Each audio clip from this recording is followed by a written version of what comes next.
Hello, this is Joe Franco, and welcome to Team Franco Bodybuilding Podcast. And we are on episode number 33.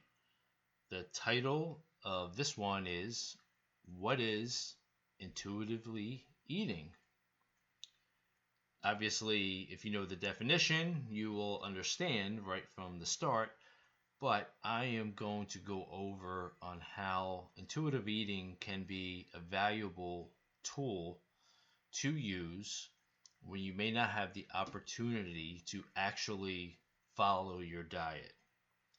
Now, I didn't make this up. It's just something that I will talk about a lot with my clients for certain situations and discuss on this podcast on how it's something that you should use to sustain your diet for a greater time. Now, let me just back up a little bit. Again, this is something that I haven't made up. It's something that I encourage. But the key to intuitive eating is that you have to follow some plan for a good amount of time. And it doesn't have to be flexible dieting, although that's what I preach and what I'm a fan of.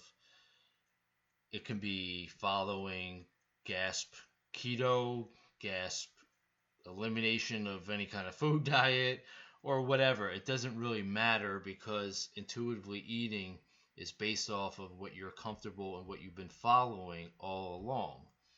Now, the key point of how intuitive eating can be successful is that you have been following a diet for a really long time. And I don't mean diet per se, that, the D word, the nasty word, that it's killing you. I'm talking about diet for the way that you've been eating. If it's, keto or whatever, or flexible dieting, it's just time of doing it that you got better. So that's what I'm going to start off with. So I'm going to use myself as an example because I've done a ton of preps myself. So I can intuitively eat even during a prep. That's only because I was so trained and so used to counting macros for so long. So used to eyeing foods up that I can intuitively eat. All right. Enough of the jibber jabber. Let me just try to fine tune it, see where I'm going here. You take myself or a new client and you start that plan and you build up consistency week in and week out, month in and month out, and many months down the road, you actually trained your mind to understand what the diet is all about, meaning serving sizes, meaning, how much protein, carbs, fats that you're taking in, how it makes you feel, how you understand that this is what, keeps my body weight at maintenance level, if that's your goal. So therefore, if there comes an opportunity where you're going away for a weekend or you're going out on a social occasion and you do want to stick with your plan and don't look like an asshole and bring a food scale or your Tupperware, you would simply intuitively eat, meaning that, all right, my typical dinner is 5 ounces of chicken, a side of veggies, 4 ounces of whatever kind of carbohydrate. So you obviously, if you're out on that dinner, you eye it up because you have been doing it for so long as far as training your mind to visually see the food, even though you're measuring, you can eye it up. So therefore, by eyeing it up, that's intuitively eating. So it's a skill, and it doesn't happen overnight. If you take someone who just started dieting, let's say a new client of mine, and 2 weeks are in, and they're just getting the hang of it. Obviously, there's always a transition period, whatever type of diet you're following. I don't expect that person to hit a home run with intuitive eating, only because they haven't had enough time following the diet, or better yet, training themselves to eye foods up. Meaning that, if they go out, they're like, oh shit, I don't know what 4 ounces of chicken looks like, or lean beef or fish or whatever, and how much vegetables and how many grams of carbs are in this pasta that they're giving me at the wedding. I don't expect you to get that. It's a learned skill, and it typically takes many months. So therefore, that's why it can be a valuable tool, because if someone's been following any kind of diet, flexible dieting, say for since last November all the way until this coming May, so that's 7, 8, whatever months, and then they plan to go on vacation in June. But they want to, they want to have fun, they want to keep it relaxed, but they don't want to fall off and basically undo, many weeks of their hard work.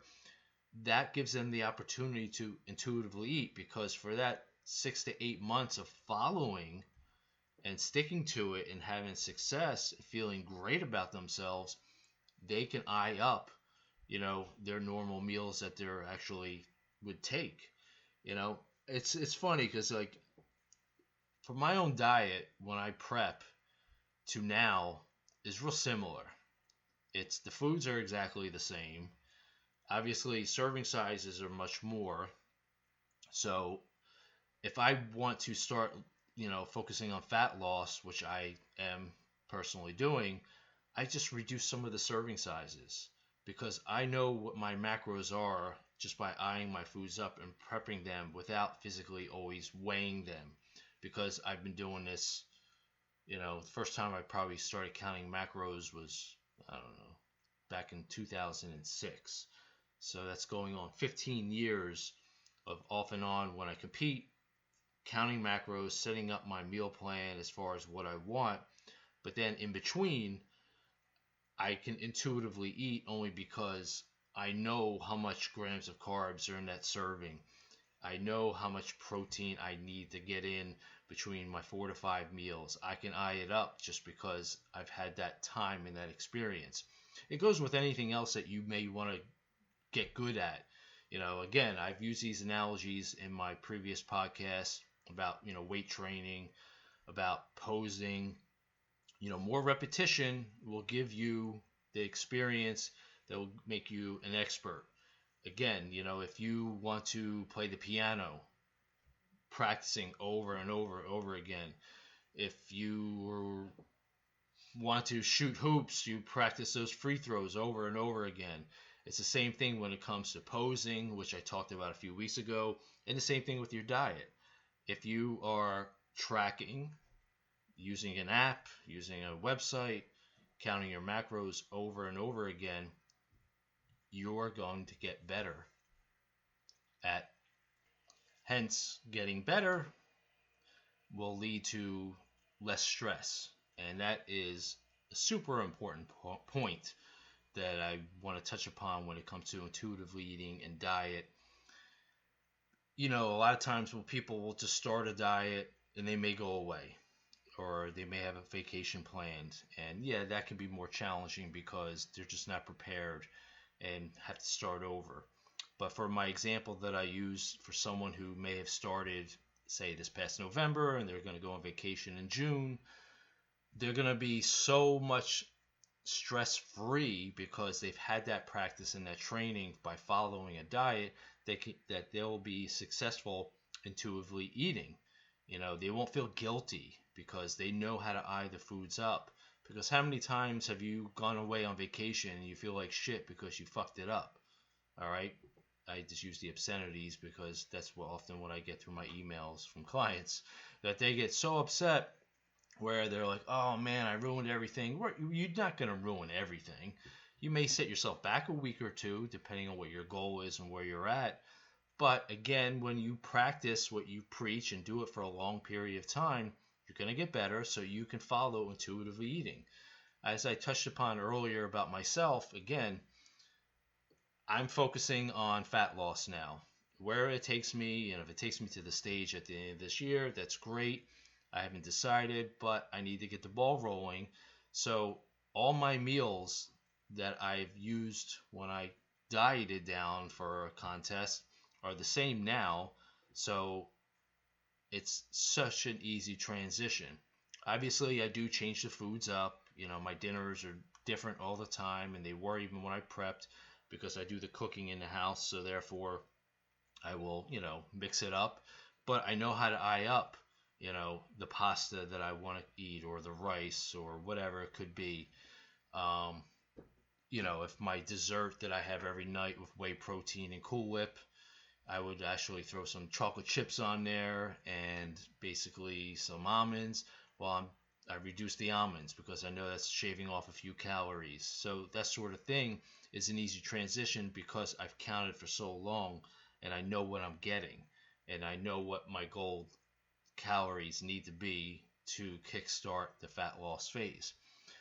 This is a little bit quicker podcast. I just feel that it can be a super valuable tool if you give whatever diet that you're following enough time and give it the respect and have the patience of just understanding that you don't have to diet for the rest of your life, that if you embrace intuitively eating, it can be such a valuable tool to help sustain and get right back on your diet. I mean, I'll also use it for someone who might be stuck or they're getting so frustrated. Even though their results are good, we're all going to hit roadblocks and the sticking points. And I'll say, you know what, for the weekend, intuitively eat.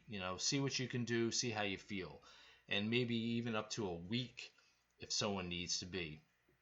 And if you're that type that's still anal, and you want to see how you intuitively eat, is that you would track. You would, instead of having your measured, breakfast of whatever it may be, you can track what you feel like having. So again, take it with a grain of salt. Obviously, everyone's a little bit different, but I think it could be a great tool for you to follow.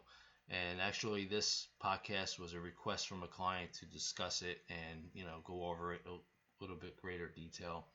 Again, my name is Joe Franco, and hopefully you found this to be helpful. If you have any other requests, please feel free to email me at fitfranco@verizon.net. Any questions about diet, fitness, competition, posing, whatever, I am easily accessible, and I'll talk to you guys soon.